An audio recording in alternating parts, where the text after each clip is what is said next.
ಬೆಂಗಳೂರಿನಲ್ಲಿ ಮಳೆ ಎಫೆಕ್ಟ್ ಸವಾರರಿಗೆ ನರಕ ಯಾತನೆ. ಸಿಲಿಕಾನ್ ಸಿಟಿ ಬೆಂಗಳೂರಿನಲ್ಲಿ ಸುರಿದಂತಹ ಮಳೆಯ ಎಫೆಕ್ಟ್ನಿಂದ ವಾಹನ ಸವಾರರು ಪರದಾಡ್ತಿದ್ದಾರೆ, ನರಕ ಯಾತನೆ ಅನುಭವಿಸುತ್ತಿದ್ದಾರೆ. ಮಳೆಯ ಹೊಡೆತಕ್ಕೆ ರಸ್ತೆ ಮೇಲೆ ಗುಂಡಿಗಳದ್ದೇ ದರ್ಬಾರ್. ಗುಂಡಿಯಲ್ಲಿ ನೀರು ತುಂಬಿ ವಾಹನ ಸವಾರರು ಹೈರಾಣಾಗಿದ್ದಾರೆ. ನಗರದ ಹಿರಣ್ಯಪಾಳ್ಯ ಮುಖ್ಯ ರಸ್ತೆಯಲ್ಲಿ ಗುಂಡಿಗಳು ಬಿದ್ದಿವೆ. ನಾಗವಾರ ಹೆಬ್ಬಾಳ ಸಂಪರ್ಕಿಸುವಂತಹ ಮುಖ್ಯ ರಸ್ತೆ ಇದು. ದೊಡ್ಡ ಗುಂಡಿಯಲ್ಲಿ ನೀರು ತುಂಬಿದ್ರಿಂದ ಫುಲ್ ಟ್ರಾಫಿಕ್ ಜಾಮ್ ಆಗಿದೆ. ಶಾಲಾ ವಾಹನ, ಬಸ್, ಗೂಡ್ಸ್ ವಾಹನ ಸಂಚಾರಕ್ಕೂ ಕೂಡ ಅಲ್ಲಿ ಅಡ್ಡಿ ಉಂಟಾಗಿದೆ. ಪಾಲಿಕೆಯ ವಿರುದ್ಧ ವಾಹನ ಸವಾರರು ಹಿಡಿ ಶಾಪ ಹಾಕ್ತಿದ್ದಾರೆ. ಗಮನಿಸ್ತಾ ಇದ್ದೀರಿ ಯಾವ ರೀತಿಯಾಗಿ ವಾಹನಗಳು ಸಂಚರಿಸ್ತಾ ಇವೆ ಅಂತ ಹೇಳಿ. ಗುಂಡಿ ದೊಡ್ಡ ಪ್ರಮಾಣದಲ್ಲಿ ಗುಂಡಿ ಇದೆ ಅಲ್ಲಿ. ಗುಂಡಿಗಳನ್ನು ಮುಚ್ಚಬೇಕು ಅಂತ ಹೇಳಿ ಹೈಕೋರ್ಟ್ ಚಾಟಿ ಬೀಸಿದ್ದಾಯಿತು, ಗಡುವು ಕೊಟ್ಟಿದ್ದಾಯಿತು. ಆದರೂ ಕೂಡ ಬೆಂಗಳೂರಿನ ಅನೇಕ ರಸ್ತೆಗಳಲ್ಲಿ ಗುಂಡಿಗಳದ್ದೇ ದರ್ಬಾರ್. ಈ ಕುರಿತು ನಮ್ಮ ಪ್ರತಿನಿಧಿ ವಿನಯ್ ಕಾಶಪ್ಪನವರು ಕೊಟ್ಟಿರುವಂತಹ ಪ್ರತ್ಯಕ್ಷ ವರದಿ ಇಲ್ಲಿ. ಚಿಕ್ಕ ಮಳೆ ಬಂದರೂ ಕೂಡ ದೊಡ್ಡ ಪ್ರಮಾಣದಲ್ಲಿ ರಸ್ತೆ ಮೇಲೆ ನೀರು ನಿಲ್ಲುತ್ತೆ. ಯಾಕಂದ್ರೆ ಬೆಂಗಳೂರಿನ ರಸ್ತೆಗಳ ಸ್ಥಿತಿಗತಿಗಳು ಆಗಿದೆ. ಬೆಂಗಳೂರಿನ ರಸ್ತೆ ತುಂಬಾ ದೊಡ್ಡ ಪ್ರಮಾಣದಲ್ಲಿ ಗುಂಡಿಗಳಿರೋದ್ರಿಂದ ಆ ಒಂದು ಗುಂಡಿಗಳಲ್ಲಿ ನೀರು ತುಂಬಿಕೊಂಡ್ರೆ ವಾಹನ ಸವಾರನಿದ್ದಾರೆ ನಿಜಕ್ಕೂ ಕೂಡ ನರಕ ಯಾತನೆಯನ್ನ ಅನುಭವಿಸಬೇಕಾಗುತ್ತೆ. ಸದ್ಯ ನಿನ್ನೆ ದೊಡ್ಡ ಪ್ರಮಾಣದಲ್ಲಿ ಬೆಂಗಳೂರಿನ ಬಹುತೇಕ ಭಾಗಗಳಲ್ಲಿ ಮಳೆ ಬಿದ್ದಿದೆ. ಮಳೆಯ ಪರಿಣಾಮಕ್ಕೆ ಬಹುತೇಕ ರಸ್ತೆಗಳಲ್ಲಿರುವಂತಹ ದೊಡ್ಡ ಬೃಹತ್ ಗುಂಡಿಗಳಲ್ಲಿ ನೀರು ಸೇರ್ಕೊಂಡಿದೆ.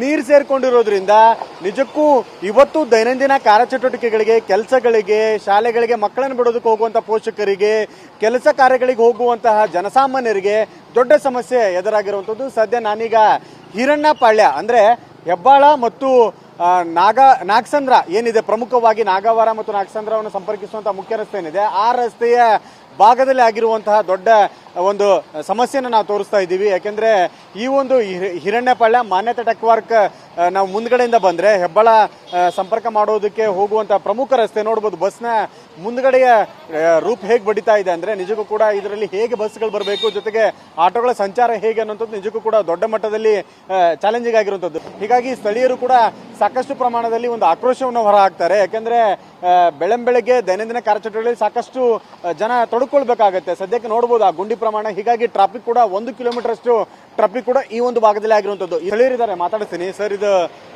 ಏನ್ ಸಮಸ್ಯೆ, ಜೊತೆಗೆ ಯಾವಾಗ್ಲೂ ಇದೇ ರೀತಿಯಾಗಿರುತ್ತಾ, ಏನ್ ಸಮಸ್ಯೆ ಆಗುತ್ತೆ ಇಲ್ಲಿ ಅಂತ?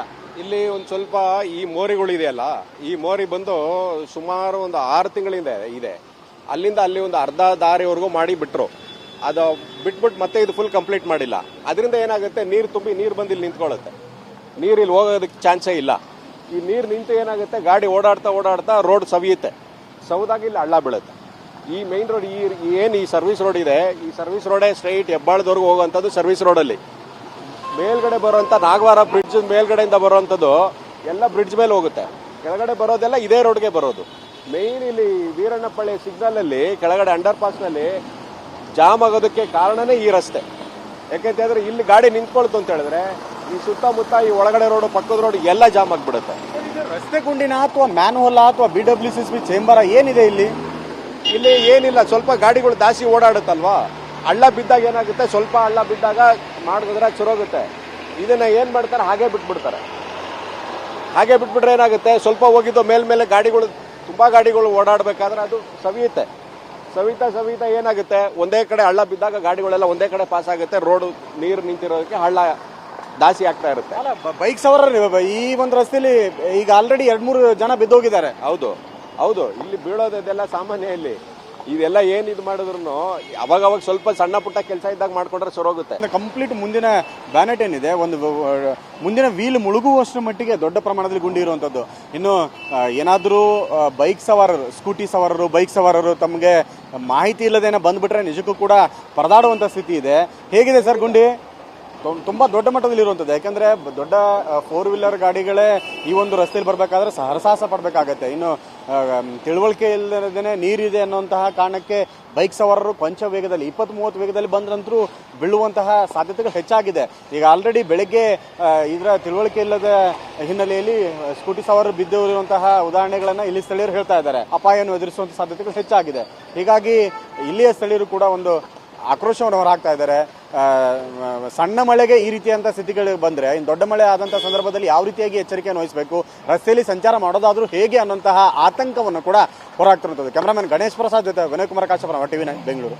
ಬೆಳಗಾವಿ ಜಿಲ್ಲೆಯಾದ್ಯಂತ ಭಾರೀ ಮಳೆಯ ಹಿನ್ನೆಲೆಯಲ್ಲಿ ಕೆರೆ ಹಿನ್ನೀರು ದಾಟಲು ವಿದ್ಯಾರ್ಥಿಗಳು ಸರ್ಕಸ್ ಮಾಡ್ತಿದ್ದಾರೆ.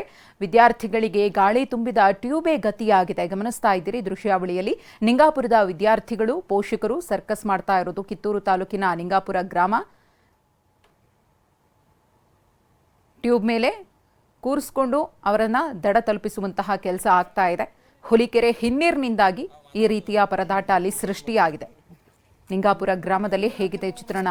ಮಳೆಯಿಂದ ಏನೆಲ್ಲ ಅನಾಹುತಗಳಾಗ್ತಾ ಇದೆ? ಈ ಹಿಂದೆ ಓಡಾಡೋಕೆ ಇದ್ದಂತಹ ಜಾಗವೇ ಇದೀಗ ಕಾಣದಂತಾಗಿದೆ. ಮಳೆ ತಕ್ಕ ಮಟ್ಟಿಗೆ ಕಮ್ಮಿ ಆಗಿದ್ರೂ ಕೂಡ ಪಕ್ಕದ ರಾಜ್ಯಗಳಲ್ಲಿ ಸುರಿತಾ ಇರುವಂತಹ ಮಳೆಯಿಂದ ಗಡಿ ಭಾಗದ ಜಿಲ್ಲೆಗಳು ಈ ರೀತಿಯ ಪರಿಸ್ಥಿತಿಯನ್ನ ಎದುರಿಸಬೇಕಿದೆ.